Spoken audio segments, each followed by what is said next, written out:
Welcome to the Slop Farm. Enjoy the video. You start by ensuring your Jio Keypad phone has an active data plan and at least 30% battery, otherwise the hotspot may drop.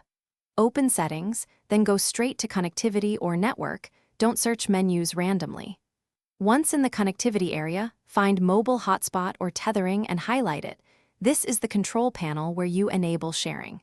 Make sure mobile data is on first, because hotspot depends on it. Toggle mobile hotspot to on, and pause to let the phone establish the service. Now configure the hotspot so devices can connect securely.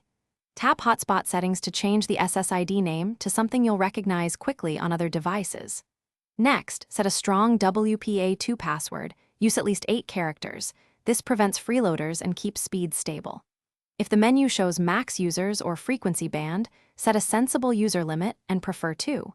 4 GHz for range, 5 GHz for speed if available. Save the settings and leave the hotspot screen visible while you connect it. With settings saved, get your laptop or phone and scan Wi-Fi networks. Select the SSID you created and enter the password exactly. Once connected, verify internet by loading a web page or running a quick speed check. This confirms DNS and routing are fine. When finished, turn the hotspot off to save battery and data. If a device won't connect, toggle mobile data and hotspot off then on again, restart the client device, and make sure you didn't exceed the max users limit. Thanks for watching. Consider subscribing if we helped you today.